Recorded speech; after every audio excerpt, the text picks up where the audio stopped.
தானே? இல்லையே. என்னது ஏதோ பேய் கூட குடும்பம் நடத்துற மாதிரி அவ்வளவு பேசுற? சரி ஃப்ரீயா விடு. பார்த்தா மாதிரி அவ்வளவு சீனை போட்ட. இருந்தாலும் உன்னுடைய குருட்டு நம்பிக்கையை நான் பாராட்டியே ஆகணும். இப்போ நீ ஏன்டா கத்திட்டே இருக்க? நான் தான் உனக்கு அப்பவே சொன்னேன்ல என் பாட்டி பேய் கூடலாம் பேசுவாங்கன்னு. என்ன பெத்தவங்க என் கூட இல்ல, சோ நான் என் பாட்டி கூட தான் வாழ்ந்துட்டு இருக்கேன். அப்படியா? சாரி, அது இப்பதான் எனக்கு தெரியும். அதுக்கு எதுக்குடா நீ இப்ப சோகமா பேசிட்டு இருக்க? என் மொத்த ஃபேமிலியும் கொஞ்சம் வித்தியாசமானவங்க. அவங்கள பத்தி எல்லாம் சொல்றேன் கேளு. வீட்ல இருந்து வெளியே போறப்போ ஒரு ஸ்பிரிச்சுவல் போஸோட போவேன், அப்பதான் குட் லக் கிடைக்குமா. ஸ்கூலுக்கு போற வரைக்கும் அப்படிதான் போகணும்னு என் பாட்டி சொல்லுவாங்க.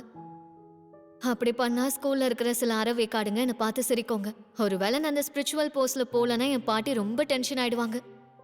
இதுல கொடுமையான விஷயம் என்னன்னா, எனக்கு பிடிச்ச பையனே என்னை பார்த்து கலாய்க்க ஆரம்பிச்சான். அப்ப என் பாட்டி மேல எனக்கு செம்ம கோவம் வந்துச்சு. அவங்களாலதான் எனக்கு பிடிச்ச பையன் என்ன வெறுக்கிறான்னு அவங்கள கத்துன. அப்ப அவங்க மனசு கஷ்டப்படும்னு நான் நினைக்கல. அதுக்கப்புறம் கொஞ்ச நாளா நான் என் பாட்டி கிட்ட பேசல. இப்பெல்லாம் அந்த போஸையும் பண்றதில்ல. உண்மை என்னன்னா, யாராவது என் பாட்டியை பத்தி தப்பா பேசினா அவங்க மண்டைய பொளந்துருவேன். அப்புறம் தான் ஒன்னு புரிஞ்சுக்கிட்டேன். அன்னைக்கு எனக்கு பிடிச்ச பையன் என்னை கலாய்க்கிறான்னு ஒன்னும் நான் கோவப்படல. அவன் அன்னைக்கு என் பாட்டியை கலாச்சான். அதனாலதான் நான் அன்னைக்கு அவ்வளவு கோவப்பட வேண்டியதா ஆயிடுச்சு. உண்மையை சொல்லணும்னா எனக்கு என் பாட்டியையும் அவங்க செய்யற இந்த வேலையையும் எனக்கு ரொம்ப பிடிக்கும் தெரியுமா. என் பாட்டி தான் என்னை கஷ்டப்பட்டு தனியா வளர்த்தாங்க. அதனால நான் அவங்களுக்கு ரொம்பவே கடமைப்பட்டிருக்கேன். என் பாட்டி மேல எனக்கு அதிக நம்பிக்கை இருக்கு. அதனாலதான் நானும் இந்த பேய்களை நம்ப ஆரம்பிச்சேன். ஓகே, இப்போ உன் டர்ன். ஏலியன்ஸ் எப்போ நம்ப ஆரம்பிச்சேன்னு சொல்லு. அது அத பத்தி இப்ப பேச வேண்டாமே. ஏன் வேணான்ற? பரவாயில்ல, என்னன்னு சொல்லு. நான் ஏன் நம்புறேங்கிறதுக்கு காரணம்னு எதுவும் இல்ல. என்னையே ஏமாத்திர பாத்தியா? ஒக்குல்ட்ட பத்தி வாய்க்கழிய பேசுன, காரணம் கேட்டா அப்படியே மழுப்புற. அப்படியெல்லாம் ஒண்ணும் இல்ல. உன்கிட்ட எல்லாம் சொல்லணும்னு தோணுச்சு, அதான் ஒளறி கொட்டிட்டேன்.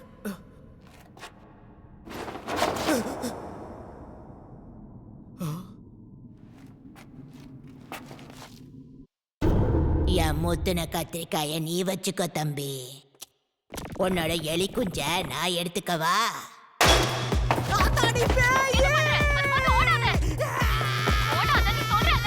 இல்ல, அது பேயா இருக்க வாய்ப்பு இல்ல. பள்ளிக்கு போன பாட்டி அவ்வளவுதான். இது உண்மையா இருக்க வாய்ப்பே இல்லை. எல்லாம் ஒரு பாட்டி. அந்த பாட்டி கண்டிப்பா பேய் பாட்டி தான். ஆனா சாதா பேய் பாட்டி இல்ல, காசு பிடிச்ச பேய் பாட்டி. சரி, அப்படின்னா அந்த கேள்வி கிட்ட மாட்டிக்காம தப்பிக்க பாரு. ஒருவேளை நீ அந்த கேள்வி கிட்ட மாட்டிக்கிட்டனா அவ உன்னை ஒரேடியா தப்பிச்சிடுவா.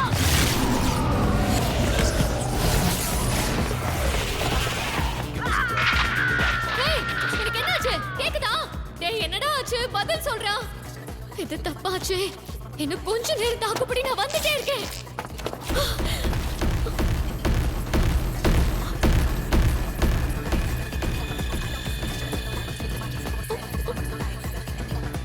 யாரா நீங்கெல்லாம்? சரி, நான் வந்த வழியை திரும்ப போயிட்டேன்.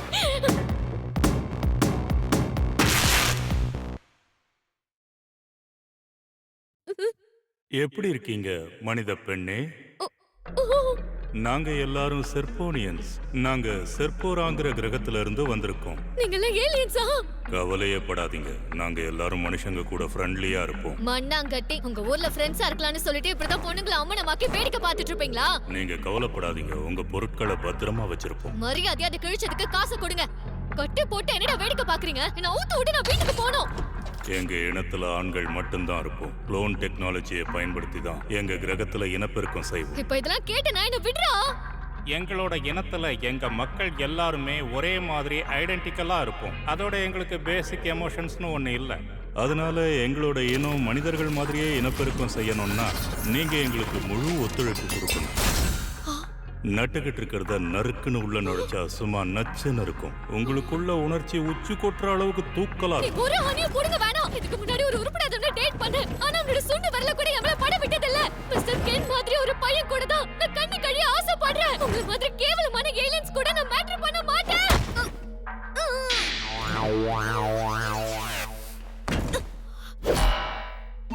உங்களோட உணர்ச்சியை தூண்டுறதுக்காக சைக்கோ கைனஸஸை பயன்படுத்தி உங்க பிரெயினை கண்ட்ரோல் பண்ண போறோம். இது எப்படி இருக்கு? உங்களோட உடல் இந்நேரத்துக்கு நல்லா சூடா இருக்கணுமே.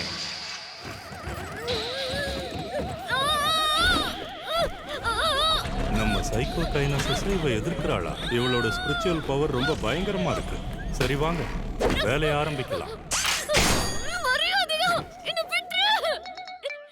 ம்ஹும்.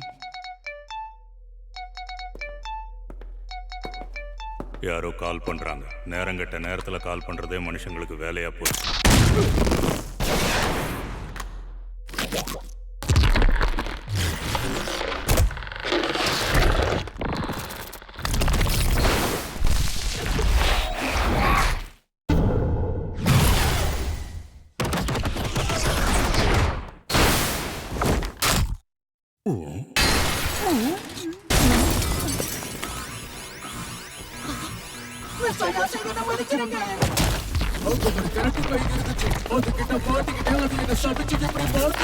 கரெக்ட் டைமுக்கு தான் வந்திருக்கேன். கொஞ்சம் வந்து எனக்கு ஹெல்ப் பண்ணுடா. முதல்ல நீங்க யாருன்னு சொல்லுங்க. செல்போன் மூலமா ஊடுருவுறீங்க.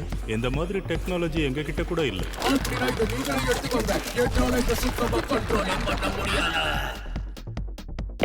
உன்னோட எலி குஞ்சை எனக்கு அர்ப்பணிச்சிரு. என்ன கன்றாவிடா இதெல்லாம்? நல்லா கேட்டுக்கங்க ஆண் மனிதனே, நீங்க இந்த இடத்துக்குள்ள அத்துமீறி நுழைஞ்சிருக்கீங்க. மரியாதையா நீங்களே இங்க இருந்து வெளியே போறீங்களா இல்ல நான் போக வைக்கட்டுமா?